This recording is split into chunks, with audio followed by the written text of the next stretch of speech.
Hello, everyone. This is Terry Mitchell with the Voice on Fire interview series, the Interviews with Intention. So for those of you who may not have tuned in before, I make it my mission to interview people that I find are really fascinating. They're making a difference. They're change agents, difference makers. They're people that want to have an influence, perhaps around their local community or even around our global village. And today, my guest is no different. I would like to welcome Dr Bunmi Aboaba to my podcast and YouTube channel, Interviews with Intention. How are you today, Bunmi?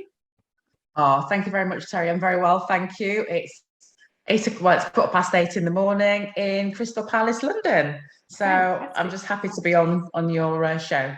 Excellent, excellent. Yes. So the reason that I invited you to be part of this is because I was really fascinated by your professional background, and I'd love to share with our audience what it is you do, and also we'll cover off who it is you do it for and why you do it. So if you would love to start sharing with our audience, what is it you do? Okay. Right. I'm a retired dental surgeon. I was a dental surgeon for 35 years. But my calling was to help people who are struggling with food addiction, issues around food, their relationship with food. Mm-hmm. And so I'm a food addiction coach. So I empower, like, for instance, health and fitness professionals, medical practitioners to help their clients, their patients, stop, sabotaging their health and wellness goals around food. But I also have clients, who are struggling with food, whether it's overeating, compulsive eating, emotional eating, up to, full-blown kind of food addiction. So this is where I come from. And my passion was because 2008 I had my kind of burnout. I was, having addiction with alcohol. 2008 I came into recovery from addiction to alcohol, but suddenly, and now it's no surprise, but within a short space of time, I became addicted to food. And I didn't really know at the time. I was just relieved that I wasn't drinking. I'm 14 years in sobriety now, but I was just relieved that I wasn't drinking, and I just started to latch onto food. Little do I know that I was, addicted to eating particular trigger foods. Mm-hmm. For me, it was a high bottom, so it wasn't so much the weight gain, but it was how it made me feel. And it just made me feel exactly like it did when I was drinking. So it was that kind of obsession around what I was eating, the compulsion to have it no matter what. It was an all predominant thought of the day. I need to have this. This is my fix. This is my best friend. Alcohol was my best friend. And now certain foods were my best friends. And that's how it kind of spiraled out of control. And I knew I was in trouble, but I didn't understand why. Even though I'd come from that. And it's amazing because that addiction is about denial. That again, this was, I went through denial phases with alcohol, but I found it with food as well, that there was a big denial that, it's not that bad and whatever. And, I still continued eating and binging and hiding it and sneaking it and, whatever. And it was exactly the same feelings, the guilt, the shame, I've done it again. Oh my goodness, so, if it quacks like a duck, flies like a duck, walks like a duck, it's a duck. Addiction is addiction. And I knew from then, and I stand strong in it today, it's addiction. Many people might go, no, it's not addiction. But for some people, I'm not saying everybody, who overeats, there is an addictive nature to certain foods. Mm-hmm. Yeah, absolutely. I think you just hit on it in that final statement. There is an addiction state. I don't know if you agree with this, but my experience just with my background in nursing and related to the food industry as well, there is an addictive personality state. And some people, whether it be genetically or through nature versus nurture, however you want to see the argument, some people have an addictive personality. And it doesn't matter what it's to. As we know, there are addictions to so many different things in our developed world. Food is one of them. And I don't know, again, if this is something that fits in with what you know. It's typically to the foods such as sugars, salts, fatty foods, and carbohydrates. So what's your take on all of that? How did you discover I guess, that you had the addiction that had developed to food. You've covered off some of it, but what was the pathway that you followed? How did you come to terms with it? And then what actions did you take? Well, I knew that something was wrong. And as a scientist myself, I just wanted to find out why I was doing it again, but with a different substance, basically. Mm-hmm. So I really got into the science side of it, the neuroscience of it, Mm-hmm. and also what was happening with the food industry, and why it was normally, it's your kind of artificially created, energy dense food, high fat, salt, sugar, carbs. And it was fascinating reading about how certain foods were manufactured, Mm-hmm. and they were manufactured so that it creates what we call bliss points. Mm-hmm. So it's extreme desirability, low cost to manufacture, and highly profitable. So this is an industry that's not really got your best interests at heart and health wise, and they're Moorish. They're supposed to be addictive. But it was taken over from the tobacco industry. Mm-hmm. The food industry is on the tobacco industry model. Yes. Yep. Basically the business model. And high advertising, variety. The brain cannot cope with all the variety. There's so much variety. Mm-hmm. And there is Moorishness. So that cycle, if you have got that addictive personality, you are going to veer towards that. And addictive personalities could be there'll be somewhere in the line where there's an addictive nature, whether it's family, genetics, so there's a genetic predisposition, but there's also environmental as well. If you're in an area where social economically it's easier to have low cost foods, then you're going to be more prone. So it's like a mixture. It's like the Goldilocks, isn't it? It's a kind of social, peers, environmental, psychological, genetic, all of these mixtures predispose. But we know for a fact that here in the UK, over 50% of foods are processed, but daily intake is 50%, on average of the population eat processed food on a daily basis. So we're looking at it's a staggering number, staggering. And through research as well, we've found that people who are struggling with obesity, that over 50% who are struggling with obesity have signs of food addiction. That 30% who are overweight have signs of food addiction. And whether you're underweight or normal weight, there's 20% addiction in that. So it's also showing you that you don't have to be, overweight. You can be normal weight. Food addiction manifests in different ways. So we have got a massive problem on our hands. Yeah, absolutely. And it's fascinating too. I wonder if one of the issues, as you mentioned, it's often tied into the socioeconomic background. And we know that, we won't mention the particular brand, but we know that there's a fast food outlet that's gone global in the last 40 odd years that produces high fat, instant, quick fix foods. And there's, if anything, it's only in Australia in very recent years that they have started to introduce some healthier foods, and I say that in quotation marks, that it's targeted towards those people who have loose change, which is, look, that's fantastic, but an apple is probably better than a little packet of hot cooked potatoes. And I won't mention that they call them a certain thing when they produce them, but it just is ironic that people of a certain educational, financial background who just may not be in a position to be better educated, may not be in a position to have a better income, are the ones targeted to then purchase those foods because, and I wonder if this is something that you've seen, they don't always have particularly good cooking skills. I mean, food isn't all about cooking. You can have a lot of raw foods, but just food preparation, food enjoyment. What's your take on all of that? And that's it's massive for me. It's my passion right now, to really get into schools, because this is obviously it starts from the families, but I really want to get into schools to be able to Here we used to have domestic science and know how to cook when I was younger, many years ago. Yes. But now that's all gone. That's all gone. You know, there's no life skills anymore in schools. You know, showing you how to cook a spaghetti bolognese or, you know what I mean? So my passion is to get into schools now. My mission is to try and, again, let's get the education around cooking. Let's get the enjoyment around cooking again. You know, that is a skill, along with financial budgeting, that kind of thing. These things are just not taught anymore. And, well, financial wasn't. So all these life skills, I think, are just really important.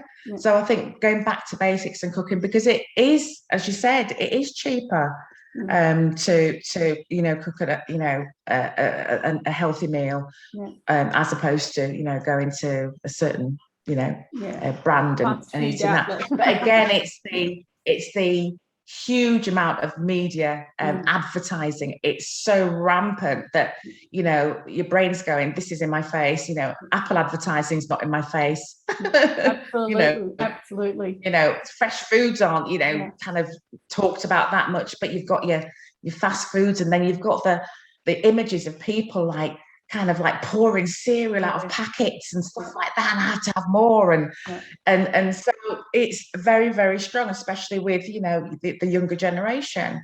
So much more is invested in advertising and pushing that through the media, whether it's normal media, social media, you know, the smell of it, the signs, very, very, you know, strong, powerful cues. So we're kind of up against it, but it's all about education. You know, and getting that awareness in schools, and hopefully that'll filter back to families, etc. And on that note, I think family in itself is a really interesting factor that might play a part in this. And again, I'm interested to hear your sort of take on this. I would imagine that, you know, in the 40 odd years that certain food chains have been in the fast food industry, plying their product across those forms of media, the family unit and family structure has changed.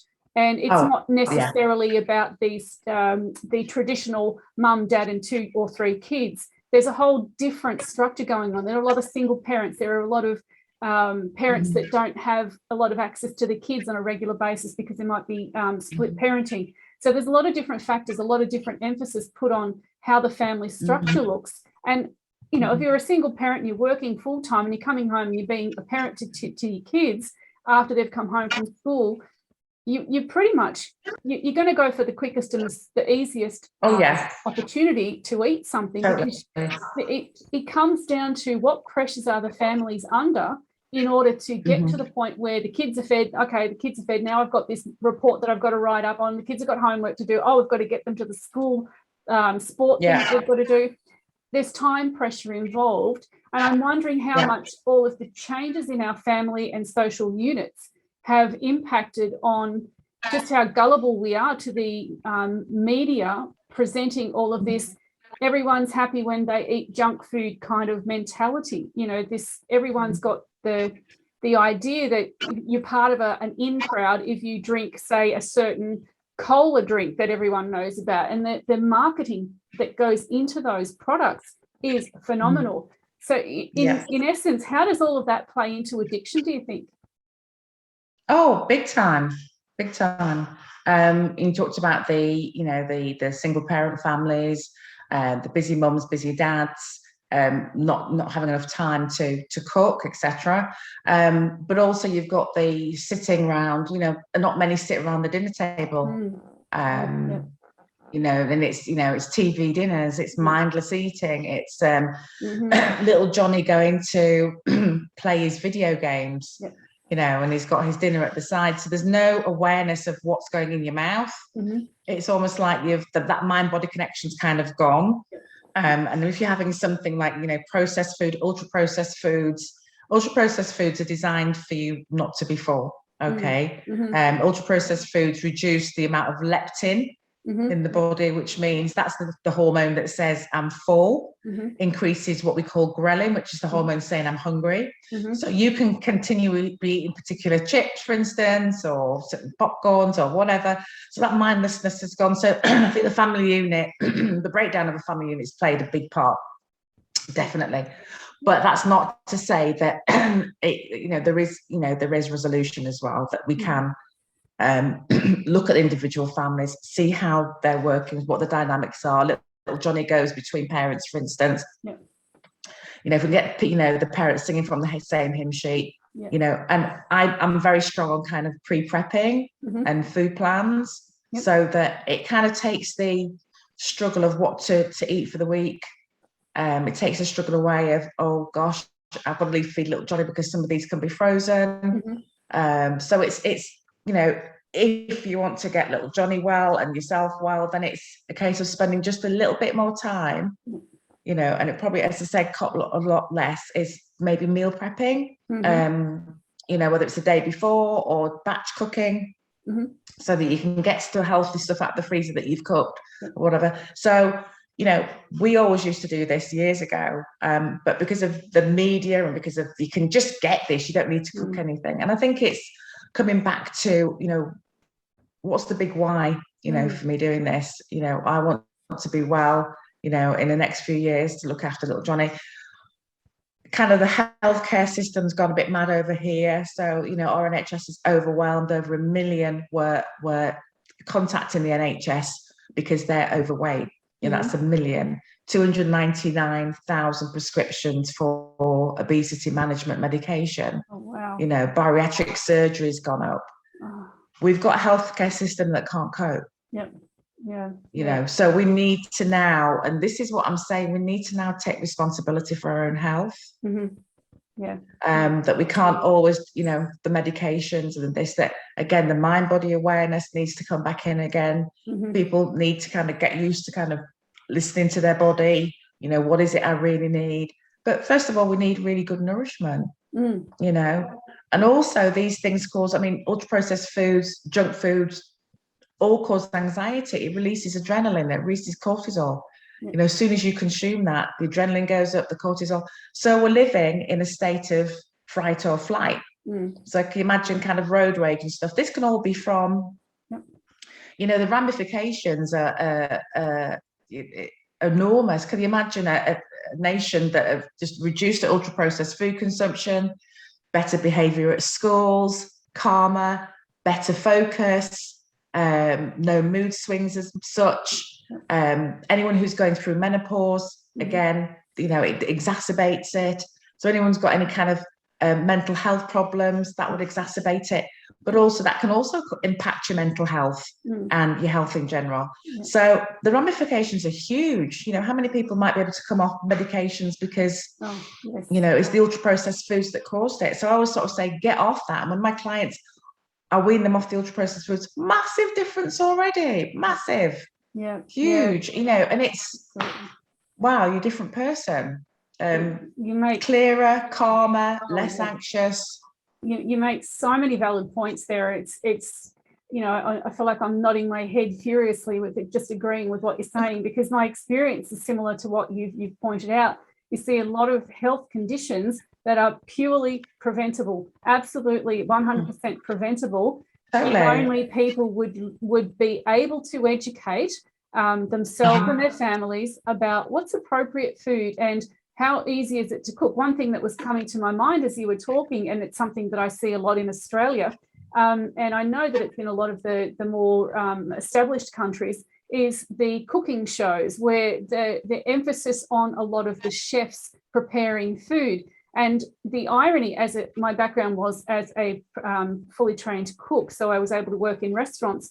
The last 20 odd years have seen a real shift in the way food is being perceived, in terms of it was considered to be an elite practice that only chefs knew how to prepare excellent quality food. And it was the mum and dad meals that were the bit grungy kind of, whatever you got on the table. And that perception I always felt was really quite almost a little bit offensive, because food is not hard to prepare. It really isn't, but they marketed it in such a way that only the chefs know all those high skills and exceptional quality preparation skills, and mums and dads and everybody else have no idea. So it was really easy to take that belief system and then market into the quick fast food junk takeaway, because you'll never prepare this high quality food. You just need to have whatever you can get. Yet now there's a proliferation of these home cooking shows where people are showing that you can get into the kitchen and you can make the best foods. And then I saw a transition from these home cooking shows where the skill sets of these home cooks was outnumbering some of the chefs. And I thought, let's get away from making food preparation seem like it is so incredibly difficult and needs 1,000 ingredients. It's not difficult. Absolutely. Let's bring it back to basics. A lot of the food you can eat raw anyway. You don't need cooking skills. You just need, as you pointed out, planning skills, preparation skills. You just need to learn how to make food your friend. Does that resonate with you? Absolutely. Yeah, I like that. Yeah, food your friend. I think we're here now in terms of, you know, we've got personalities such as Joe Wicks, who's massive over here, who's a personal trainer, and Joe Wicks, and he's amazing. He's amazing. And he's kind of brought it down to kind of, you know, his recipe books, but the little 15-minute things, you know, just quick. And that's all it is. It doesn't have to be, you know, massive, lots of ingredients. It could be very simple stuff. And, you know, I can prep things in like 10 minutes and in 20 minutes, I've got a dish that easy, and it's cost like a fraction of the price, you know, and I'm feeding myself and my kids, you know, really healthily. But it's people like the normal Joe Wickses, you know, the Jamie Olivers were quite, you know, he was quite good. He was bringing it to the masses, and I really, really like that. As I said, you know, we've got a very powerful food industry that, you know, is just, you know, monstrous amounts of money spent on advertising. But it's getting it into the schools. It's getting it into the thing. This is not difficult. You know, this is lovely. My kids cook. They know how to cook. You know, that's the first thing I taught them was how to cook. So they can cook 3 dishes. When I was coming home from work, I'd ring up James. I'd go, James, can you do a spag bol or something? Yeah, Mum. You know, and he'd be cooking. So it's a family thing, and it's a bonding thing. Me and my partner cook together. You know, it's fun. It's fun. And, you know, you get to appreciate, and because you've cooked it, you get to appreciate it. You know, that's when you can sit down at a dinner table, and all that is all about bonding and connection. Whereas I think the pandemic's made I don't know what it's like in Australia. Australia's been quite bad, hasn't it? Oh yeah. With a lot, So all of that, again, mental health, looking after well-being. We have to cook good food, nutritious food to help our well-being and help our mental health. Yeah. Totally. So we've talked a lot now about what it is you do, which is just, we could go on for hours because I really love this subject. Why do you do it? Let's come back to that. Let's come back to the more, who do you do it for? You have mentioned a few different areas that you would cover off, but who is your real passion driving client base, or who would you really think that you would love to see that you would be able to help? Right, okay, so this is my take on it. I'm only one person, okay? I just want to help everybody, to be honest, but I know that I can't. So I'm reaching out to people who can, for instance, take my course and then help others. Now, it's really interesting because, first of all, it started off with health and fitness professionals. I could see, for instance, personal trainers who may have clients who've come with a problem with eating. They could help them as they're training them. Health and wellness coaches. But now I've got nurses on board wanting to help their clients. Teachers have come in. One teacher was saying to me, I'm so glad I've taken the course because I can actually set something up within my school. She's a deputy head. And I can set something up in my schools to help children, because some children are having disordered eating problems. And because our waiting lists are so long now to see a mental health specialist, what we don't want is something to go from a small problem to a disordered eating pattern to a full-blown eating disorder. So she came on board. So we've got nutritionists and everybody on board. So it's like one to many. So I can teach people to go out there into their communities and help. But my ideal client are, you know, men and women who are suffering. Anybody who I can train, you know, coach, I will coach. But as I said, because it's so many, I've got a massive waiting list, and I can only do, you know, a few people at a time. I just thought, let me set this course up. So we've got simple strategies in this course. It's called the R4 method.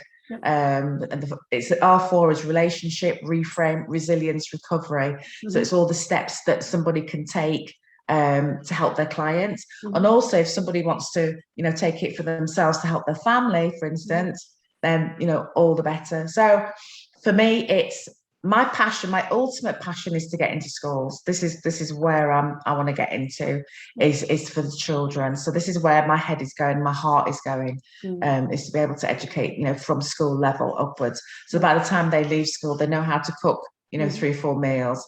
They know the neuroscience about the brain, what happens with addiction. Addiction is all over. You know, I'm sorry to say, but we're living in a self-soothing society, highly stressed society. So our brains are always looking to soothe, whether it's food, whether it's alcohol, whether it's sex, shopping, whatever. All of it's gone up. Eating disorders have gone up. Alcoholism has gone up. Everything has gone up because the brain just cannot cope at the moment. And that's basically it. Addiction is the pleasure system, the reward system gone awry. So in order to self-soothe, we need to start going from, you know, from the ground upwards, what's going on. We need to know strategies, techniques, everything else. Breath work's really important, you know, meditation, mindfulness, all of that, you know, that's all very, very important as well. So it's I kind of have a holistic kind of addiction model, a bent fusion, because I know you can't use your willpower to fight your way out of this. No, absolutely. Once your brain is wired to something, it's wired. So it's about unchaining the brain as well. Yeah, absolutely. You've touched on some really important points there about who we are best to serve with something like this. I can see where something like what you are doing would certainly just make such a difference in the lives of children to better understand, because obviously they are like little sponges. They can absorb information far more readily, and it makes better sense to them because they don't actually have all those big obstacles like us grown-ups that block all the information and then get critical of it and want to question everything. They just absorb it and go, okay, well, she said and it makes sense, therefore. So if we're going from that mindset, the sooner that we can educate about addiction, whether it be food addiction. Obviously our topic today is food addiction. I think the symptom mechanism of addiction, why people become addicted, because addiction's always been termed a bit of a stigma word, hasn't it? It's a bit of a, addicted. It's a bit, you know, people might say I'm a sugar addict. People have to say I'm a sugar addict. But then saying I'm an addict, it's like, oh no, we can't say that. And it's just, what is the definition of it? Let's demystify it. Let's debunk it. You know, it's doing something again and again and again to the point of self-harm. That's all it is. You know, that have physical and psychological consequences. So let's debunk the name addiction, and let's look at it for what it is neuroscience-wise. What is addiction in terms of what's happening with the brain? And you know, it's not about the old man drinking or whatever under the archway. You know, there's high functioning addicts. You know, there's sugar addicts, there's food addicts, there's whatever. We just need to, you know, demystify it all and kind of go, right, now we understand. Oh, and that's why I can't stop eating. Oh, and that's why I haven't got any willpower. Oh my gosh, is that why? It's just that willpower is only tiny. It's called the anterior cingulate cortex in the brain. And willpower only exists for about 20 minutes in the day. So anyone who's on a diet, forget it. You cannot use your willpower. You know what I mean? So there's different techniques that, you know, we use where willpower is not needed. And also, I'm not into diets as well. So forget about diets. You know, all this yo-yo dieting makes everything worse, to be honest. And that's why I want to touch on the bariatric field. That, you know, and I know I was talking to a bariatric nurse here in the UK, and I'm looking at the city, and a gentleman actually in Australia who's looking at setting something up to help people before bariatric. That, you know, there is a high percentage with food addiction. That, you know, going into having bariatric treatment, that bariatric surgery may fail because they've still got the food addiction. They've still got a way of, you know, that's not being sorted out. You know, so we're wondering how many people can get off a bariatric list. Wow. Just by looking at, you know, the kind of addictive nature about what they're eating, trigger foods, things like that. And, you know, and a good food plan, and putting somebody in a good food plan that removes triggers, and then all the because you need a lot of support, a lot of guidance. A lot of people, you know, are fed up, they've yo-yo dieted, they feel like failures, their self-esteem's gone down. So we need all of that kind of support. and we need, you know, all the love and compassion for someone to help them through, will help them with the food plan, get their self-esteem up, you know, just get their self-worth up again. And, you know, and I kind of, you know, I just think so many people going on bariatric surgery, it'd be nice for doctors or nurses, bariatric, you know, to maybe let's look at this different approach first of all. Yeah, absolutely. Let's look at this different approach, because I'm not saying it's going to sort the whole problem out, but if someone's going to go on bariatric surgery and they have signs of food addiction, it may be well worth, number one, also, if they're going to go on it and have it done, is they need that counselling.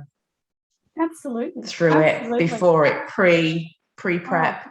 If they're going to have it, and afterwards, you know, how is that person going to feel? Because again, having your stomach shrunk to the size of a pea is again, it's not. Traumatic. I actually consider that to be traumatic. Quite traumatic surgery. I mean, any surgery in my mind is quite invasive, and if it can be avoided, because surgery has complications, whereas changing your mindset by being educated and learning that mind-body connection and regaining a sense of self-awareness and breaking habits is not invasive, and it doesn't have long-term repercussions that aren't positive.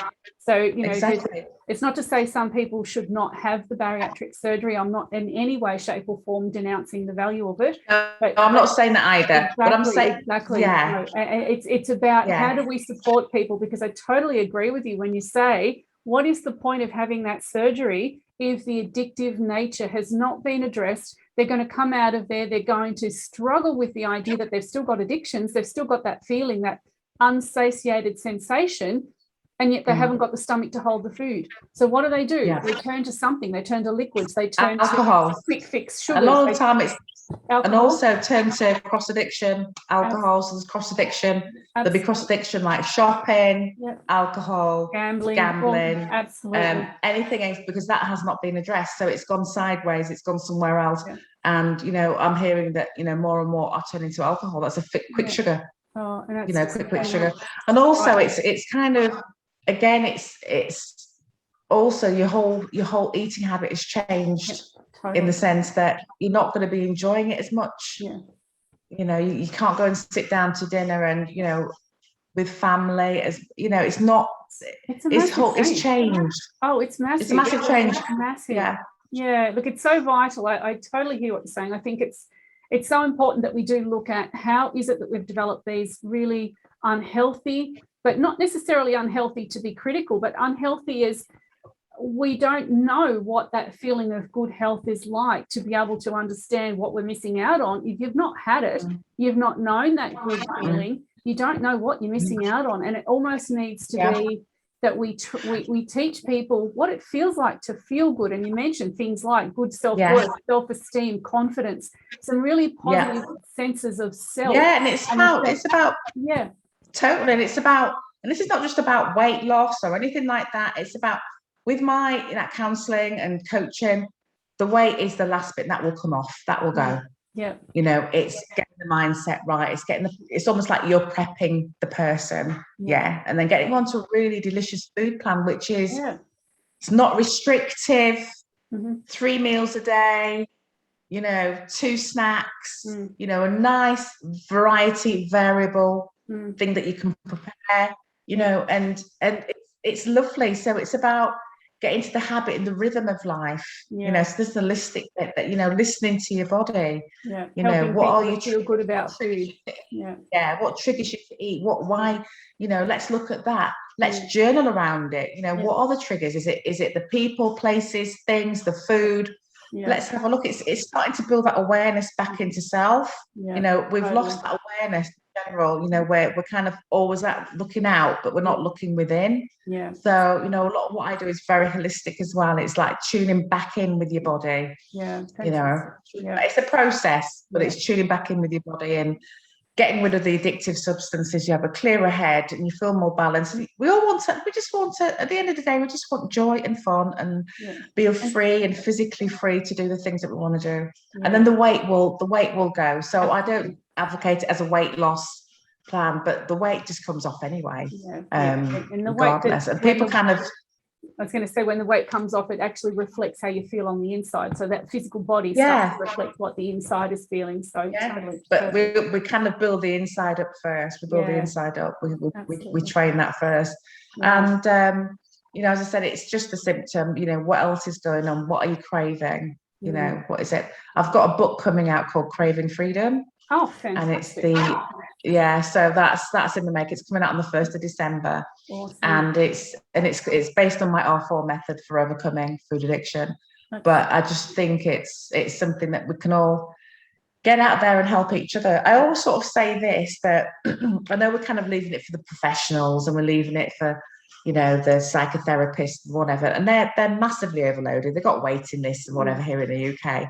And I'm going, as a community, we can kind of help each other, even if we have just these basic steps.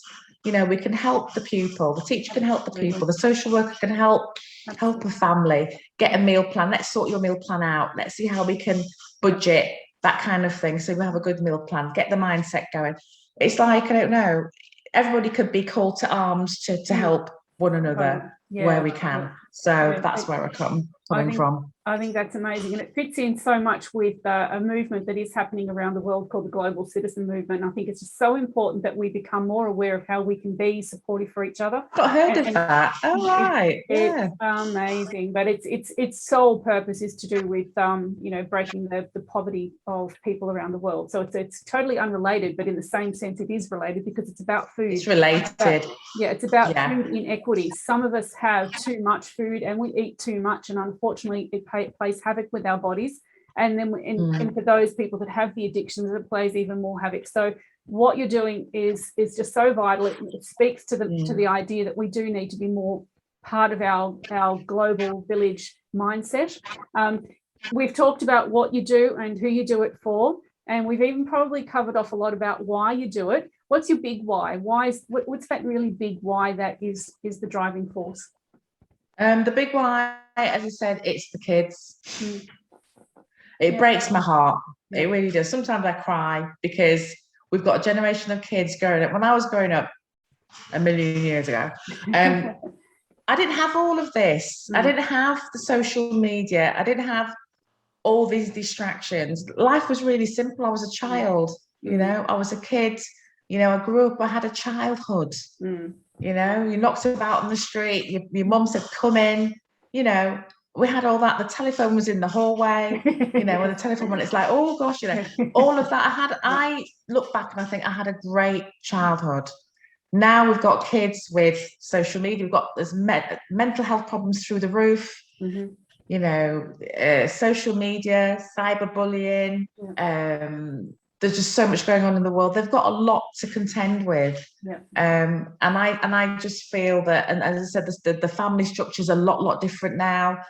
That, you know, little Johnny there, I just want to help go through life as well and as balanced as possible. So it's kind of part of the mental health thing as well. So my biggest why is to get the kids and educate them, and at least some it'll be like little kind of, you know, light bulb moments. But my thing is to get it into education. That's my biggest passion, and I hopefully have the opportunity to do that here in the UK with Public Health England. So just making ground why. So my biggest why is to help our generation. They've got an awful lot to contend with. An aging population that they'll have to look after, you know, the environment, the climate change, you know, it's like anything else. It's a lot going on. So at least let's get them as well and resilient as possible. Yeah, absolutely. And that sort of ties into my last question before we wrap up. What is your one big wish for humanity? Equality. As you said, with the global, you just mentioned it. It's everybody has enough. Everybody has the right to fresh air, food, the right foods, the right civil rights, the right everything. That is my biggest wish. There's just so much inequality now. It's disgraceful. It really is. Really is bad. So that's my biggest wish. And that's for our generations to come. Yeah, I think that's an amazing thing to want for, and I certainly echo that. We need a balanced equity of a range of things across our world. Now, Bunmi, I would like to just get you to share with our listeners as we wrap up, where can they find you? What are some of the links? We will be sharing these in the descriptions for both the YouTube channel and for the podcast, but just let the audience know where they can find you. They can find me on, I'm called the Food Addiction Coach. So that's www.thefoodiddictioncoach.co.uk. Perfect. And I've also trained quite a few food addiction coaches now. So we're going to get a hub of food addiction coaches that people can access. So that's coming into October time. Well, October's tomorrow, middle of October, November time. And then you can find all my kind of Instagram, LinkedIn handles on there. So I help clients. As I said, I'm more teaching, training people. I am taking on some clients, but that's where you can reach me. Fantastic. And you did mention that there is a book coming out in December, and where will There's a book, yes. Where will they find the link to purchase that? On the site. Okay. On the site. Excellent. Yeah, so, and on my Facebook. Yeah, the Food Addiction Coach is on Facebook as well. Awesome. We'll make sure that we do know that when the books come out, do let us know, and I'll make sure that I'll let you know. Also available. And if there's anything else you would like to share, is there a lasting thought you'd like to share? I think lasting thought is, let's get the awareness back, in our bodies. Let's honor our bodies. It's precious. Let's honor our minds, our bodies. Let's feed it good food, fresh air, good exercise.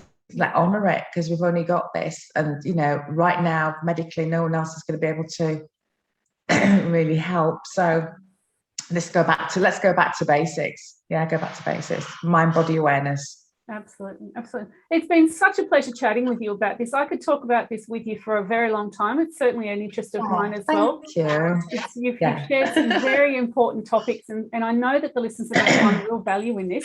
So I would love to say thank you for sharing your expertise on Voice on Fire. It has been an absolute pleasure. Thank you.